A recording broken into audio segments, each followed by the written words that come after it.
I've been making sculptures out of scrap metal for the past 12 years now, the first decade of which was all from my bedroom, which wasn't exactly ideal. But for the past 2.5 years, I've actually had my own studio for the first time. It's changed a lot since then, but it's far from perfect, and it's about time I did something about that. I've got 4 big problems. 1, the windows. I don't have any. 2, my posture. This has been called out in a few of my videos, but my current setup is murder on my back. Luckily, I do have a good fix for this one. And 3, the lights. With no natural light, the vibe isn't great in here. In between fixing each problem, I'm also going to show you guys some of my different workstations, the tools I use at each one, how they help me make my art, and some more information about my welder. But first, this place is kind of a hellhole, so let's fix that before moving on to problem number 1. And now, these are depressing as hell. Honestly, it would actually be better if I didn't have the windows, because then I see a window and I think that I'm going to be able to see outside, but instead I can see cardboard. So that's kind of sad. I think there's a better solution. I do a ton of paper designs whenever I'm working on a new piece to help me get the scale, things like that correct. If you've seen some of my full build videos, then you'll know the kind of process that I do. But because I have so many of these, I thought, why don't I turn this into a bit of a design wall, try and match the green on the opposite side of the studio, rather than just staring at this kind of sad space. So that's what I did. See, you can't say that that's not way better.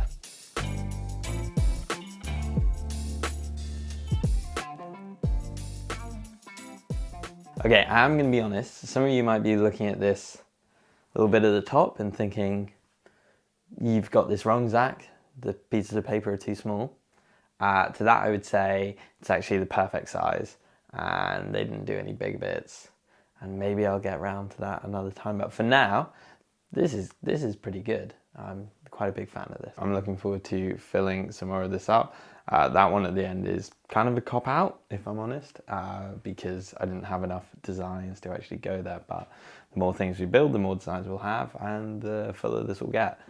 Before I keep going, I want to show my first workstation of sorts. This bench was actually the first workstation I ever had back when I used to work from my bedroom. Back then it had my welding setup and a Dremel with not much room for anything else. Now I use it as my heavy duty area. I do any Dremel alterations here. I've got a small vise that makes this a lot easier, so modifications like grinding, cutting, etc. all get done over here. It's also where I'll use my angle grinder if it's not going to create too much dust. The pillar drill is also really useful for modifying parts with a bit more stability and precision than I would with the Dremel. It's not super necessary, but it makes my life way easier for certain builds.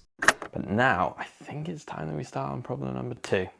So you might be thinking that my desk is looking a little bit more cardboardy than usual, and this is because FlexiSpot has sent me a new E7 Plus adjustable height standing desk, which should help us address the uncooked prawn allegations. This is actually going to let me weld at the right height so that I'm not hunched over, and if I need to do detail work, I can do it standing or sitting. However, basically anything to stop me going like this. But first I need to actually set it up, so I'm gonna go do that now. They do say that you're supposed to have 2 people to do this, so we will see how well this goes.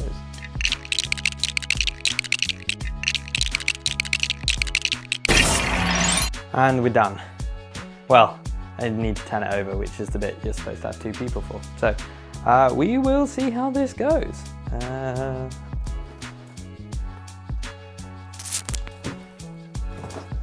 Okay.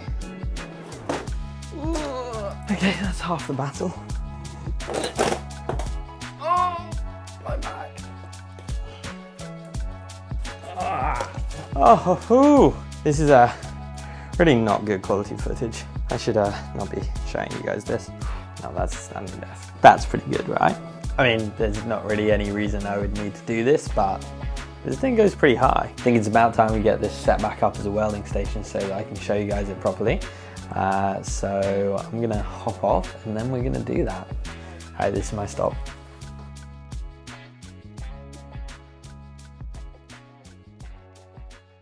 Here is where I do all my welding, and unsurprisingly spend most of my time in the studio. Everything on here is centered around the welding. I've got a fume extractor to save my lungs, a magnifying lamp so that I can see better when welding freehand, and most importantly, the welder itself.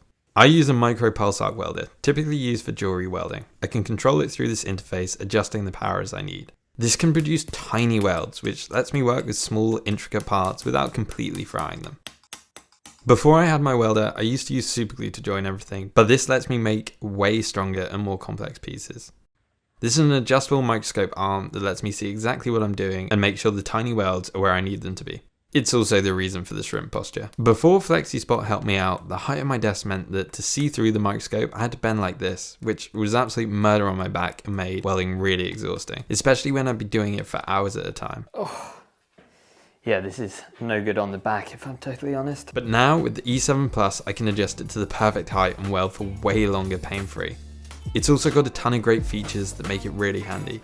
I'm often working with heavy materials and big builds, but with a static capacity of 540 pounds, higher than the uplift V2, there's nothing it can't handle. It's suitable for a huge range of heights, lifting up to 51.57 inches, which is actually the highest 4-leg standing desk you can buy. The 4 legs mean it's really stable compared to 2-leg standing desks, which is really important when I'm working on delicate pieces. It's budget friendly compared to other standing desks on the market, which can set you back thousands of dollars. And with 15 years warranty and 30 days no risk return service, you can be confident in your purchase.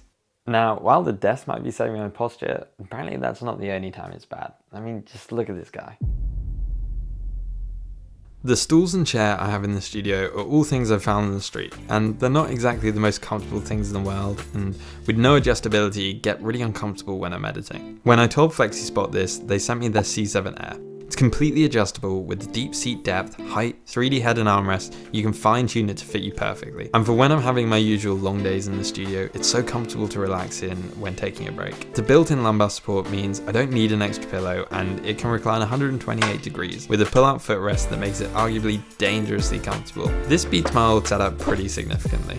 Don't miss out on the chance to get your own E7 Plus 4-leg standing desk. If you have a limited budget, you can choose their E7 Premium desk and check out other C7 models which also have great build quality with functions for adjustment. With Black Friday on at FlexiSpot, enjoy up to 60% off site-wide and use my code in description to get an extra $30 off. The biggest savings of the year. Grab yours now. Now that this is sorted, we just got one more problem to fix, and that's the lights. The lights built into the studio are not very nice.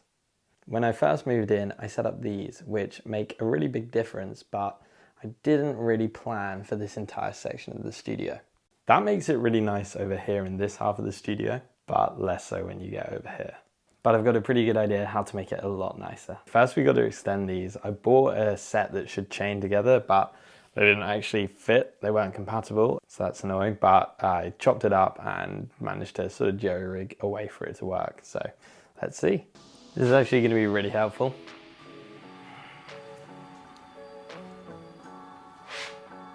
Ooh. Didn't think about this. Oh, no. Started putting that one in upside down.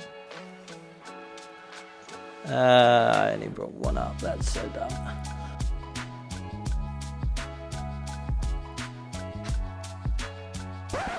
Oh, those aren't even close to the same height. What the hell? God damn. I'm gonna have to redo that one. Do I care? Oh, I should care. Do you know what? Who cares? Let's see what that works. To check these actually worked, I plugged them on while they were all in the box, which meant they have melted all of the styrofoam in like 2 seconds. So that was a mistake. It's a bad idea, but it could have been less.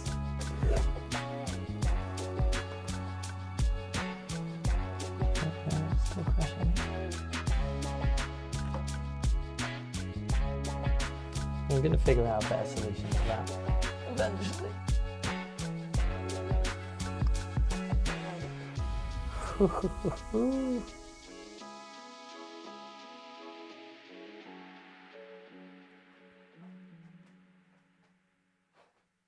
Some people might say there was a better way to do that, but I don't know, man. That feels like the best I can do right now. So these are really, really nice. It actually means that it's bright enough in here with all of these on now that I don't need to put the main lights on. I probably will while I'm welding and stuff like that, but just for actually being in the room, normally, unless I had the big ones on, it felt really, really dark. So that's really nice. But we still have to put these up. and that's just for fun really. I think it's going to look nice, so I'm going to do this quickly and then show you guys what it all looks like. These might just be the nicest things I've ever done. Yeah, honestly I kind of wish that I had more of them, but these just look so nice, so I'm really happy that I went with these. I'll be definitely putting these on all the time. And now this is kind of everything done. I mean, don't get me wrong, there's loads of stuff wrong with the studio, but it's not going to be interesting to put in a video. So as far as we're concerned, this is good. I'm really happy with how it looks, but I just want to throw a few extra details in as well. I spent the last couple of weeks in America visiting one of my friends and picked up a bunch of these signs, which I just think look really cool. So let's get those up and I'll show you guys the tour.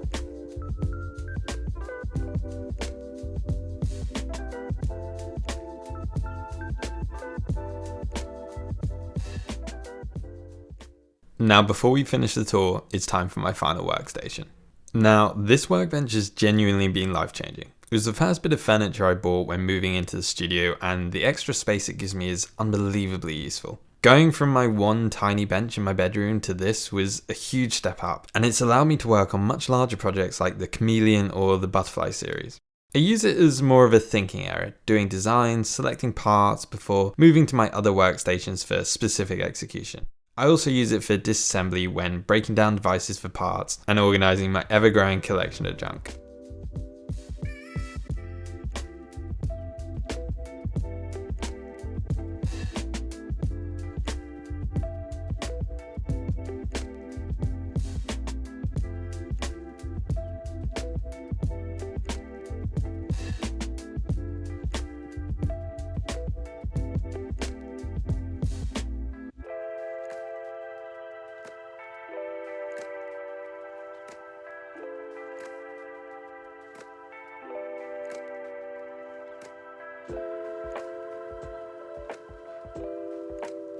Well, I really hope that you guys like this one and seeing a bit more of the studio and some of the tools that I use. If you like this kind of content, let me know what you want to see. If you want to let me know what you want to see me build next, that's also fine. And lastly, I just want to say a big thank you to my Patreon subscribers for helping support my art. Catch you guys in the next one. Bye. And don't forget, Black Friday is on at FlexiSpot. Enjoy up to 60% off site-wide and get an extra $30 off the C7 Max with code C330 and E7 Plus with the code on screen. The biggest savings of the year. Grab yours now. Bye.